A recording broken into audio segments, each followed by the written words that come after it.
Hi, I'm Elaine Harding. Welcome to my blog stampwithelaine.com. I wanted to create a flower pot card, and previously I'd made ones with a flower pot as a pocket with a pull-out card insert, but I wanted to make a flower pot as an integral part of the card, so I came up with this design. So that's the card, and I'll show you how to make it. This is the new Daisy Lane bundle. It has different daisy images and a larger daisy here, which you can use the Daisy Lane punch from last year to punch out this daisy. But it is also bundled with the new medium daisy punch, which is smaller. But for today we're only going to use the medium one. This Daisy Lane set is in cling, whereas the one from last year was in photopolymer. Let's run through the cardstock you need first. The card base is in crumb cake, cut at 8 1/4 by 5 7/8 inches. That's 21 centimeters by 14.85 centimeters.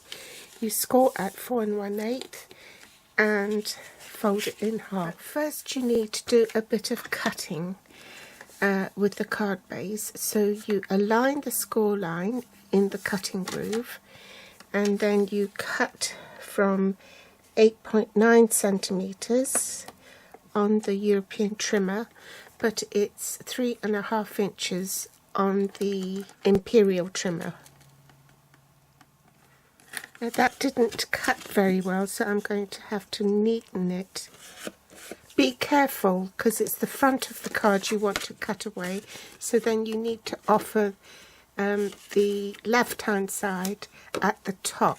Actually, it'll be easier if I just drew a line across, and then I know where I'm cutting down to. From here up to there. Basically, you're left with an L shape.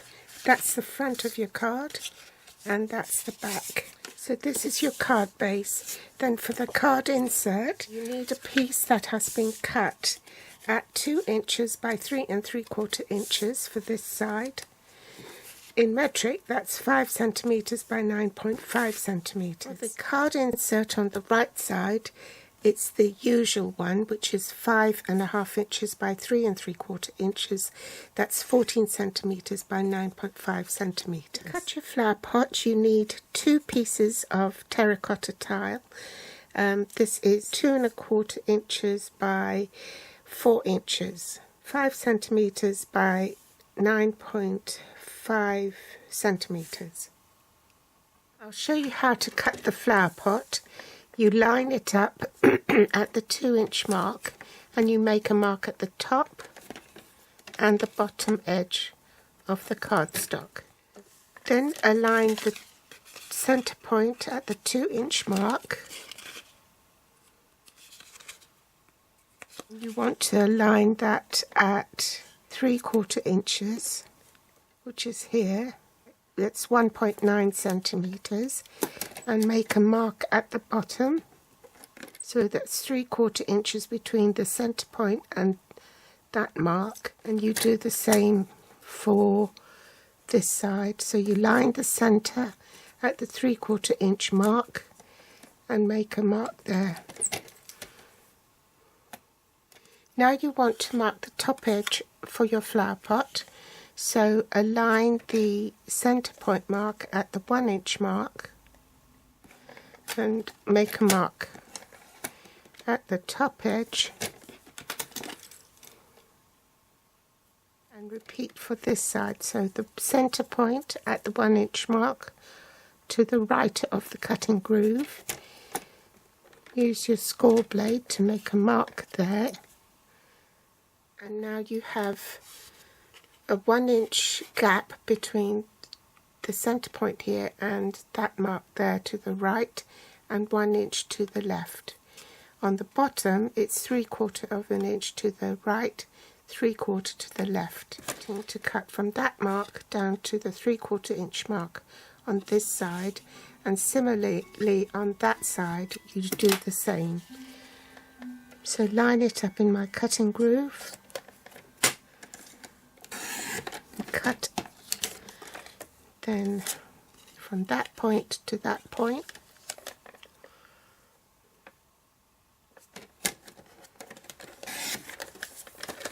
So there's your flower pot shape. You want to cut 1/2 inch off the top, so align it at the 1/2 inch mark and cut off 1/2 inch. So that's the rim of your pot. So you repeat it for the other piece. I'll set the flower pots aside.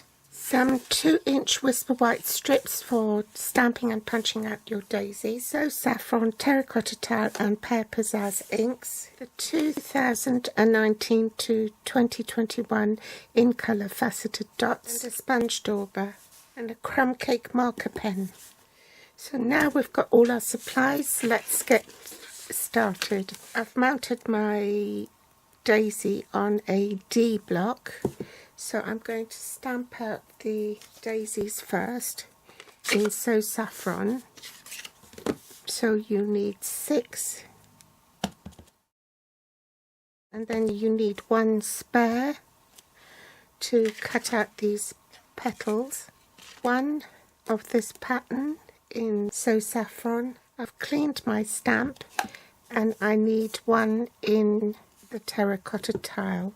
I need to cut out the centre to glue onto there. I also want the sentiment smile, so I'm just going to stamp it here. Apply some adhesive to the back of my card.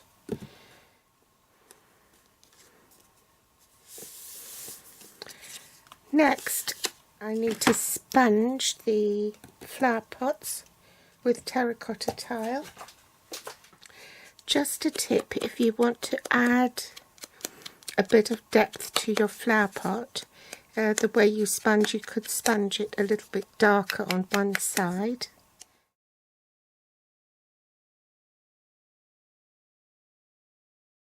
Next you want to glue it to your card front, because that will then determine where the other one will go.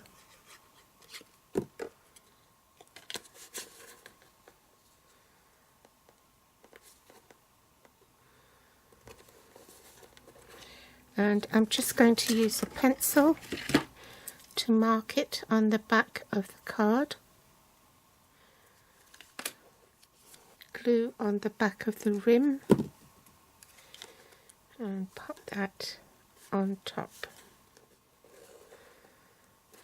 Okay. So the next flower pot should go in there. Mark where the bottom is.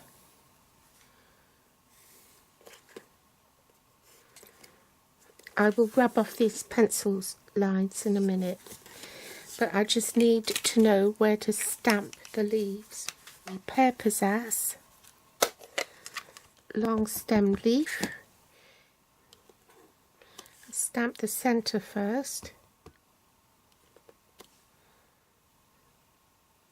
Now I've stamped my leaves, I'll rub off the pencil marks. Look at it from above so that I can line up my pots. I've glued the rim of the pot to the pot. Then I'm going to take that and look at it from above so I can line that up with the one on the card front. Okay, hold it in place. Apply adhesive to the back. Then bring this card over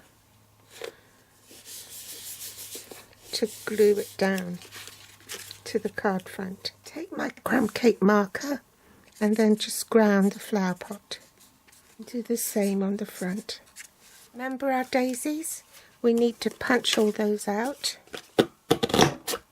I'll do this off camera to save time. My 3 pairs of daisies, and then I'm just finishing off fussy cutting this daisy here.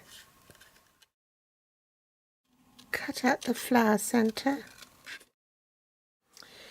and then apply a little bit of adhesive on there and pop that on.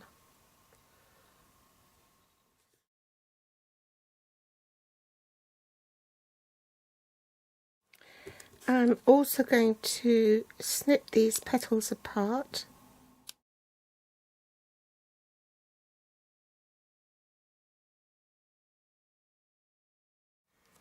So we'll just curl these.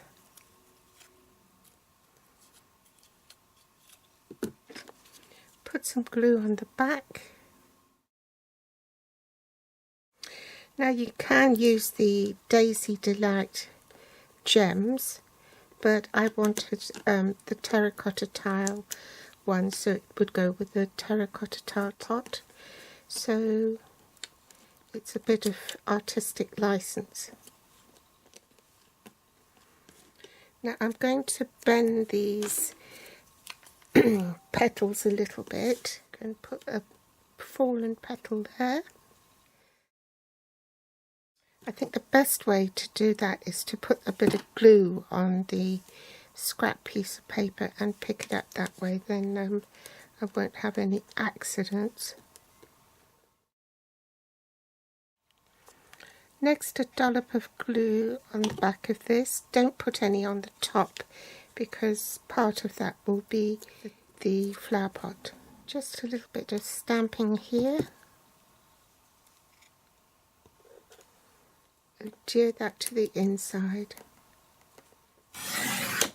I'm just going to cut a little fishtail here at the end.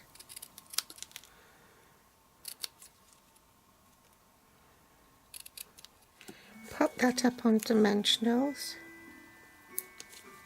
If I put it there, then I know I won't extend beyond. I want that round about there. Then I can trim it from the back to make sure it's straight. Add a faceted dot. And there's my finished card. So I hope you've enjoyed today's tutorial. Thanks for joining me today, and come back for more inspiration next time. In the meantime, you'll find the list of supplies below this video in the Show More section. You can also find it on my blog at blog.stampwithelaine.com. You can find me on Facebook, Pinterest or Instagram. Thanks for watching. Bye!